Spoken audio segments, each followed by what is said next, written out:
भगवान सबके प्राइवेट होते हैं बंधु। भगवान सार्वजनिक नहीं होता है, सबके अपने भगवान होते हैं। आपको अपने गोपाल जी में भगवान दिखाई देंगे, पड़ोसी के गोपाल जी में भगवान नहीं दिखाई देंगे।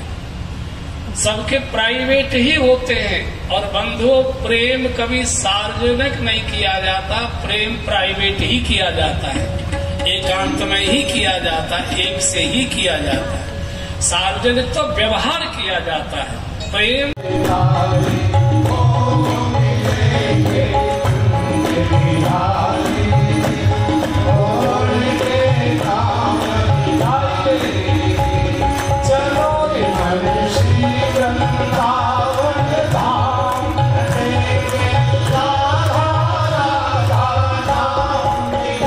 चलती रहे, फिर वो क्या करता है, किक मारता है, देख मारता है। एक बार दोनों हाथ खड़े करके बोलिए शंकर भगवान की। शंकर दर्श कर जीवन सफल बनाएंगे,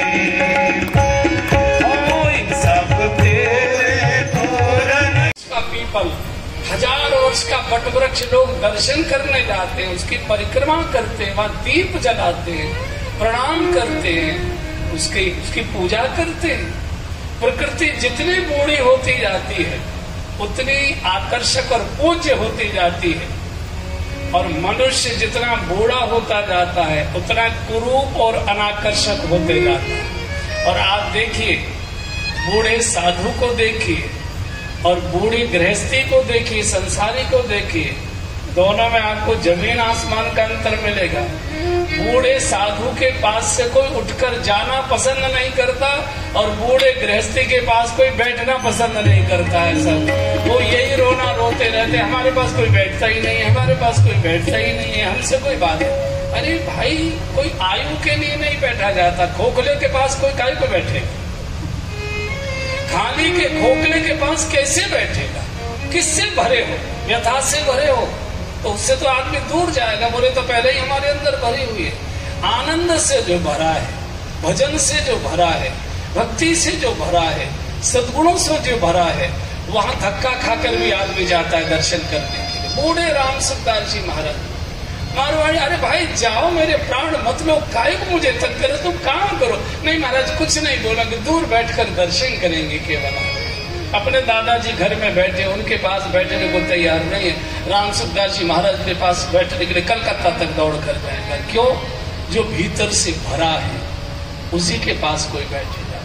जिस पेड़ पर फल नहीं लगते उस पर पक्षी नहीं बैठा करते, फल के पौधे पर पक्षी आया करते। कितने भी उड़ाइए, थोड़ी देर बाद फिर आ जाते। महेश जी जानते हैं, ये अपने बेर रखाते रखाते इनको नाक में दम होता होगा तो अभी तोता 10-20 बेरों को काटे ही जाया करता है। तो फल होता है भगवान का सुमिरन, भगवान का भजन। ये कथा वो फल है जो अंत में हम सबको भगवान के चरणों की यात्रा कराती है। भगवान शिव और पार्वती जी की मधुर वार्ता से, भगवान शिव कथा के वक्ता भी है, कथा के श्रोता भी है। तुम त्रिभुवन गुरु वेद बखाना गुरुम शंकर रूपिणम। एक बार गुरु चरणों की वंदना कर लेते शिव के रूप में, फिर आगे बढ़ते चरणों में गुरुवर के गाइए। प्रणाम करता हूँ चरणों में गुरुवर के, प्रणाम करता हूँ स्वीकार कीजिए दास की वंदना। गाइए, स्वीकार कीजिए दास की वंदना।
एक बार दोनों हाथ खड़े करके बोलिए शंकर भगवान की।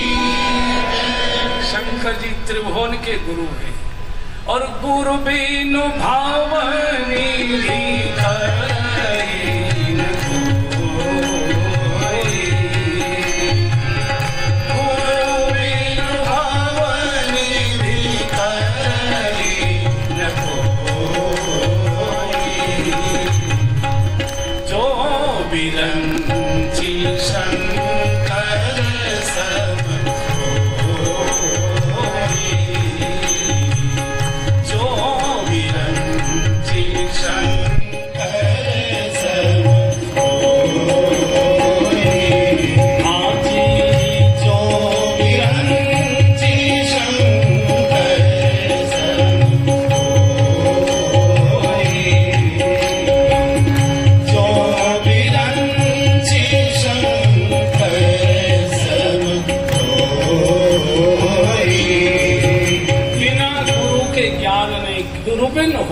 ज्ञान ज्ञान के होई विराग में चलई के जल बिन नाव ओट जतन पच पच मर बिना गुरु के मार्गदर्शन नहीं। आज पार्वती जी और शिव का विवाह हो चुका और विवाह के बाद जहाँ जहाँ घूमने घामने जाना होता है सब जगह से घूम घाम कर आ गए। ऊटी गए या स्विट्जरलैंड गए मालूम नहीं, लेकिन गए घूम घाम कर आ गए। और आज शिव बड़ी प्रसन्न मुद्रा में विराजमान है। कैलाश का पावन शिखर है, वटवृक्ष की शीतल छाया है। पार्वती जी ने दूर से देखा कि आज शिव बड़े प्रसन्न दिखाई दे रहे। और पार्वती जी से कैसे पता लगेगा पति का मूड अच्छा है कि नहीं? बोले जब पतिदेव चुटकी बजा बजा कर कुछ गुनगुना रहे हो तो समझ लो पति का मूड अच्छा है। छोटे बच्चे को गोद में लेकर खिला रहे हो तो समझ लो पति का मूड अच्छा है। और उस समय आप अपने पतिदेव से जो भी डिमांड करेंगे वो पूरी होगी। तो गोस्वामी जी ने लिखा है कि पार्वती भले अवसर जाए, पार्वती भले अवसर जाए, गई शंभो परमातु भवानी, गई शंभो सब गई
समय से प्रतीक्षा कर रही थी पतिदेव का मूड कब अच्छा दिखाई दे और मैं अपने मन की बात इनसे पूरी कराऊं।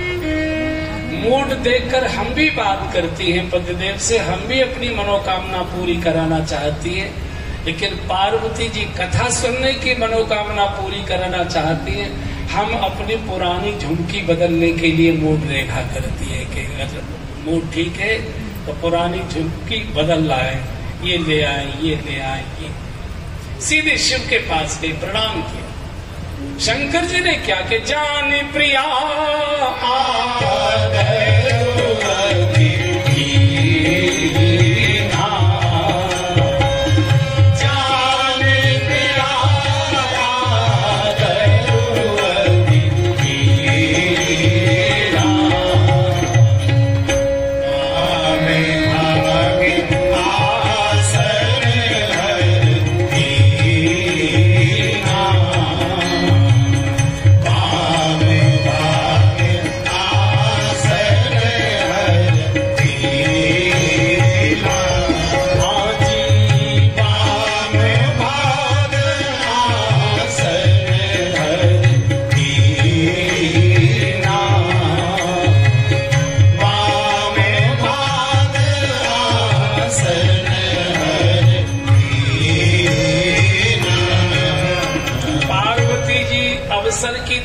में थी कि कब मेरे पतिदेव का मूड मीठा दिखाई दे। और जब पार्वती जी ने जाकर पास जाकर प्रणाम किया तो शंकर जी ने क्या किया, जान प्रिया आदर अति कीना। और शिव कहना चाहते सर्वाधिक प्रेम, सर्वाधिक स्नेह और सर्वाधिक सम्मान आदर अपनी धर्म पत्नी को ही करना चाहिए, देना चाहिए। हम दो दो कौड़ी के लोगों के सामने हिलाते और पत्नी को हमेशा फटकारते रहते, पत्नी को हमेशा फटकारते रहते। आप ये शास्त्र की वाणी समझ लीजिए, सुन लीजिए, गांठ बांध लीजिए।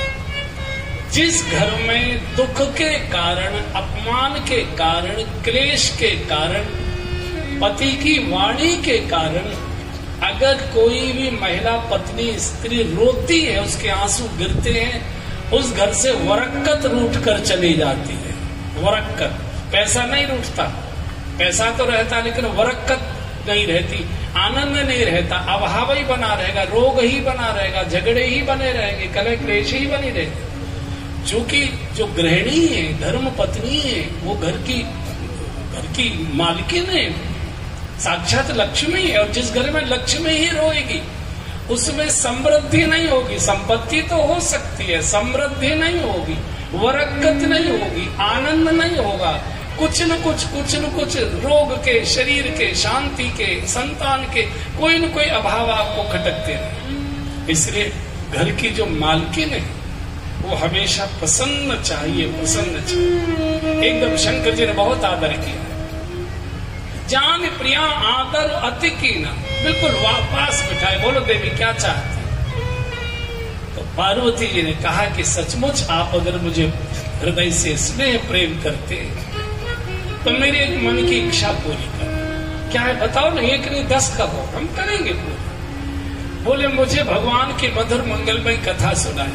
मेरी समझ में नहीं आता कि राम ब्रह्म कैसे हो सकते हैं। ब्रह्म तो निर्गुण होता है, ब्रह्म तो निराकार होता है, ब्रह्म तो कण-कण में वास करता है, अविनाशी होता है। ऐसा कौन सा कारण था जब निराकार ब्रह्म को निराकार रूप लेकर प्रकट होना पड़ा, निर्गुण को सगुण रूप लेकर आना पड़ा, अनंत कोट ब्रह्मांड के नायक को किसी राजा का बेटा बनना पड़ा।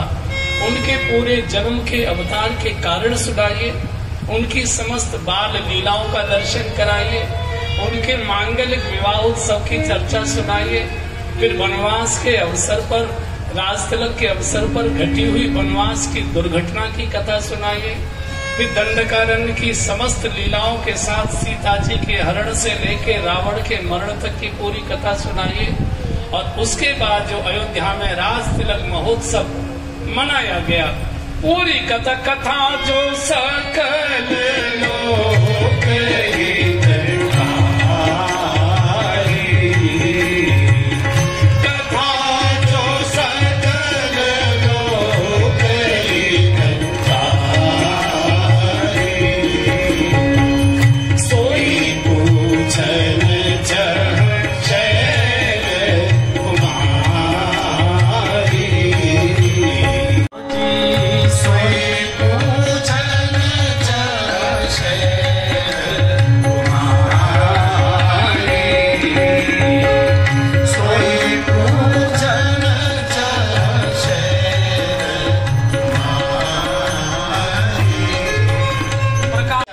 शिव उससे हृदय से लग जाते हैं उसके। अरे भौतिक वस्तुओं को देने के लिए तो बहुत सारे 33 करोड़ देवता है। हम नंग धड़कों से भी तो मान पानी लेने आते हो, नहीं हमसे तो मुक्ति मांगो, भगवान का दर्शन मांगो, भगवान की कथा का अमृत मांगो। शिव बहुत गदगद, बहुत आदर किया है। जान प्रिया आदर अति किया, वाम भाग आसन हर देना। नेत्र डबडबा गए, आंखों से भाव के आंसू, रोम रोम पुलकित हो गया और कहा देवी आपने जगत के कल्याण का ये जो प्रश्न किया है, धन्य धन्य, मैं कैसे धन्यवाद दूं। धन्य धन्य गिरिराज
धन्यवाद की वर्षा कर दी पार्वती जी को। हे पार्वती जी, आप धन्य हैं, आप धन्य हैं, धन्य धन्य गिरिराज कुमारी।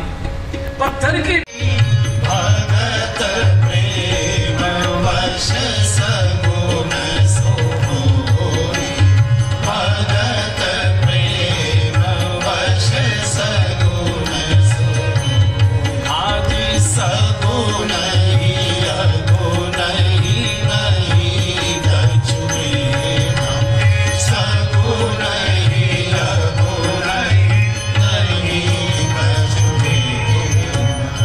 पार्वती जी, इसमें बुद्धि मत लगाओ, भगवान निर्गुण है कि सगुण है, निराकार है कि साकार है। सगुण और निर्गुण में देवी कोई भेद नहीं है, वही निर्गुण है और वही सगुण है। और सत्य ये है, वह न वो निर्गुण है न वो सगुण है, वो स्वतंत्र चेतना है। भगवान तो भक्त के वशीभूत है। हमारे गांव की माताएं गाया करती है ब्रजवासिन, होते आए री भगवान भक्त के वश में होते आए री।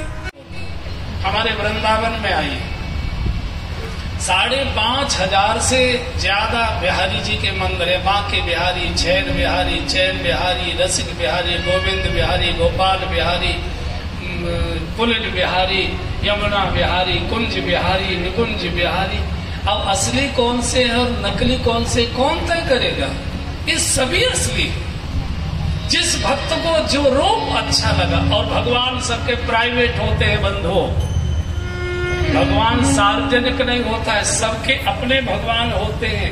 आपको अपने गोपाल जी में भगवान दिखाई देंगे, पड़ोसी के गोपाल जी में भगवान नहीं दिखाई देंगे, सबके प्राइवेट ही होते हैं। और बंधुओं, प्रेम कभी सार्वजनिक नहीं किया जाता, प्रेम प्राइवेट ही किया जाता है, एकांत में ही किया जाता है, एक से ही किया जाता है। सार्वजनिक तो व्यवहार किया जाता है, प्रेम एक से ही हुआ करता है। इसलिए इस गोस्वामी जी के शंकर जी कहते हैं, पार्वती जी, इस पचड़े में तुम मत पड़ो कि सगुण निर्गुण कैसे हुआ, निर्गुण सगुण कैसे हुआ। नहीं नहीं, आज इस पर वर्षानुवर्ष हो गए। शास्त्रार्थ महारथी शास्त्रार्थ करते करते थक गए, निर्णय नहीं हो पा रहा।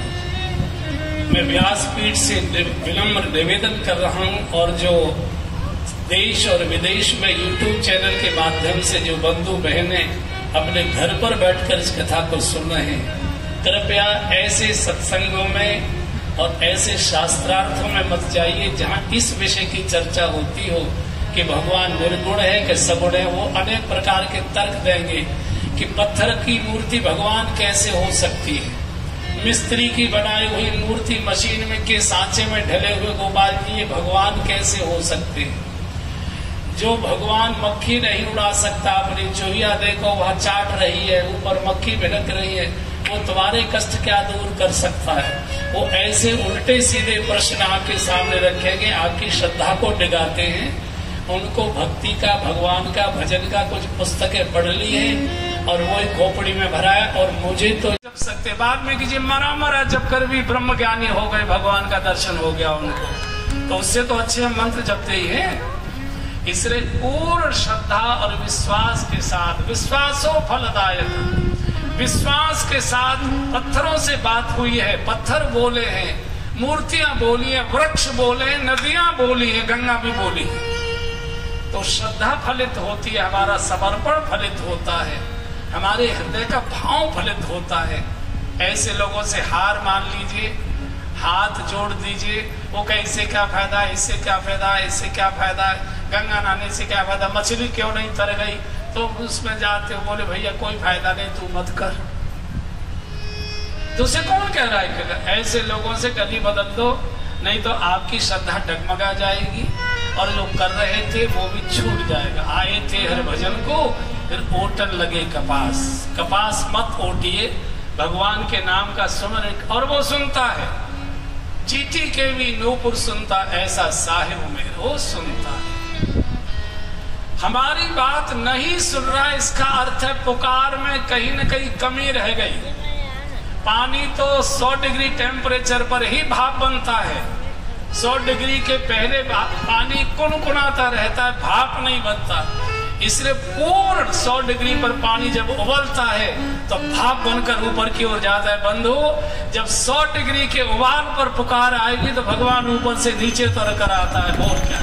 और आया है, मीरा के विष में आकर बैठा है, मीरा के कोवरा नाग में आकर बैठा है, प्रहलाद जी के खंबे में आकर बैठा है, ध्रुव जी के जंगल में आकर बैठा है।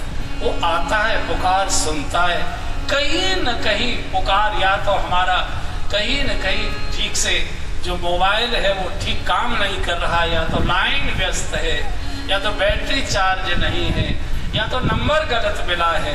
ठीक नंबर है, बैटरी चार्ज है, तो मोबाइल मिलाओगे जरूर बोलेगा, वो जरूर बोलेगा, वो जरूर मिलाते रहो। जो लोग मोटरसाइकिल चलाते हैं उनको अनुभव होगा। अब तो मोटरसाइकिलें आप जितने बैठे हो तो नहीं चलाते होंगे, लेकिन पहले आपने चलाई होगी। आपने देखा होगा कई बार कार्बोरेटर में प्लग में कोई वो आ जाता है, कुछ कचरा चराता है, तो वो चलती रहे, फिर वो क्या करता है, किक मारता है, देख मारता है। उस कई बार किक में स्टार्ट गाड़ी हो जाती है। और जब हमारी किक मारने से भी मोटरसाइकिल नहीं चलती तो रास्ता चलते हुए कोई सज्जन रुक जाते, अच्छा भैया रुको रुको, बैठो तुम बैठो, हम धक्का मार देंगे। और वो बैठता है, पीछे से उसने धक्का मारा, एक आधा फरलांग का ऐसा धक्का लगा और मोटरसाइकिल स्टार्ट होकर आकर चली जाती। अगर हम किक मारते रहेंगे, मारते रहेंगे, मारते रहेंगे, मारते रहेंगे तो कबहू तो दीन दयाल के भनक पड़ेगी कान। और अगर हमारी किक से हमारे जीवन की गाड़ी स्टार्ट नहीं हो रही और किक मारना जारी है तो भगवत प्रेरणा से कोई न कोई संत सदगुरु आएगा और धक्का मारेगा, गाड़ी आगे बढ़ा देगा, चलो आगे बढ़ो। लेकिन क्रिया को छोड़िए। अगर आपने किक मारे बिना और खड़ी करके मोटरसाइकिल पेड़ के नीचे बैठ गए तो कितने भी लोग निकल जाएंगे, आपके गाड़ी के बारे में पूछेंगे नहीं। जब आप किक मारते दिखाई देंगे तो चलता भी अपनी गाड़ी रोक लेगा, रुको रुको हम ठीक कर। रूप नहीं बना सकता, जैसी मूर्ति ले आओगे भगवान उसी रूप को स्वीकार करता है।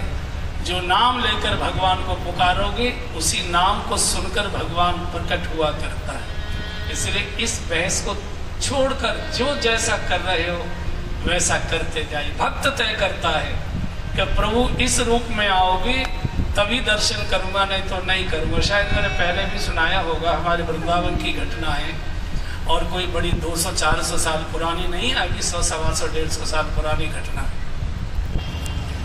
आपने देखा होगा हमारे वृंदावन का एक बड़ा सिद्ध स्थान है, टटिया स्थान। पूज्य हरिदास जी महाराज की परंपरा का वो बहुत सिद्ध स्थान है। वहाँ एक संत थे, भजन के बड़े विरक्त स्थान है। सब साधु वहाँ विरक्त रहते, पूरे शरीर पर ब्रजरज लगाकर और फटी गुदड़ी उन्हीं को धो धा के यमुना जी में उन्हीं की वस्त्र बनाकर और बस उसी में भजन करते हैं। कुंज बिहारी श्री हरिदास। तो एक दिन वहाँ के महंत जी थे, तो मोहिनी शरण जी सवेरे ध्यान में बैठे थे, भगवान प्रकट हो गए। भगवान ने कहा बाबा बाबा बाबा, अरे आंख खोल। तो ब्रजवासी बालक बूढ़े बूढ़े साधुओं को भी तू चढ़ा कर बोलते हैं। तो ब्रज में तुम और आप कहकर बहुत ज्यादा मिठास नहीं मानी जाती, तू ही ज्यादा मीठा लगता है। तो स्वामी जी को लगा कि शायद ब्रजवासी बालक है, प्रसाद लेने आया। तो भजन करते करते ही बंद आंख से कहा बेटा थोड़ी देर बाद आ जाइए, अभी मैं भजन में हूँ, बाद में प्रसाद ले। तो भगवान ने कहा कि बाबा मैं प्रसाद लेवे ना आया। बोले तो को दर्शन ले आया। दर्शन? हाँ। कौन है तू? बोले आंख तो खोल तो पता लगे कौन है। वो ये श्याम सुंदर मुरली मनोहर, जाको तू भजन कर। अच्छा, स्वामी जी को रोमांच हो गया। और दूसरे दर्शन दोगे तो कितनी देर, 1 minute 2 minute 3 minute 5 minute 10 minute, उसके बाद तो अंतर ध्यान हो ही जाओगे। मुझे तो आपके दर्शन में आनंद नहीं है, आपके सुमिरन में आनंद है, बड़ा आनंद आ रहा है मुझे भजन करने। तो साधु की जब अकड़ देखी तो भगवान हंस पड़े। भगवान सामान्यतः हंसते नहीं, कहावत है जो हंसा सो फंसा। इसलिए आपने देखा होगा 3 लोग हंसते नहीं। एक तो भगवान नहीं हंसते, दूसरे जितने IAS IPS जो बड़े अधिकारी होते हैं सरकारी, ये भी नहीं हंसते। आप कितनी भी बातें करो ये गुम से बैठे रहेंगे। जो अगर उन्होंने मुस्कुरा कर बात की तो आपके फाइल में दस्तखत करना ही पड़ेगा उनको, इसलिए वो भी हंसते नहीं। और तीसरे कौन नहीं हंसते? बिलासपुर को छोड़कर ये जितने बड़े पैसे वाले होते ये भी नहीं हंसते। बिलासपुर की बात अलग है, यहाँ तो विलास ही विलास है, आनंद ही आनंद है। लेकिन बाकी जगह जाओ, इतने बड़े पैसे वाले, आप रसीद बुक रखो, पत्रक रखो, बड़ी रामलीला करा रहे हैं, बड़ी रासलीला करा रहे हैं, इस पर बड़ी कथा करा रहे हैं, ऐसा है वैसा है, न हूं करेंगे न हाँ करेंगे, कान खुजाने लग जाएंगे, कुछ और करने लग जाए। क्यों? हंसे मुस्कुराए तो चंदा देना ही पड़े। तो 3 लोग सामान्यतः हंसते नहीं, तो भगवान हंस गए। भगवान ने पूछा कि ये बताओ, ये जिद पर क्यों अड़े हो कि सीमा के बाहर दर्शन नहीं करूंगा? बोले मेरे गुरुजी मना कर गए थे। क्या कह कर गए थे? बोले मेरे गुरुजी अंत समय में कह कर गए थे, बेटा भगवान का भी दर्शन करना हो तो वृंदावन की सीमा के बाहर वाले कृष्ण का दर्शन नहीं करना, वृंदावन के अंदर वाले कृष्ण का दर्शन करना। तो बोले कोई तर्क भी तो दिया होगा गुरुजी ने? बोले हाँ तर्क भी दिया था, उन्होंने समझाया था। मैंने पूछा था कि क्यों न करूं? तब मेरे गुरुजी ने कहा था, बेटा ये जो वृंदावन के बाहर वाले कृष्ण हैं और वृंदावन के अंदर वाले कृष्ण हैं, इनमें जमीन आसमान का अंतर है। गोविंद रक्षा करवाई, आँख से तिहारी।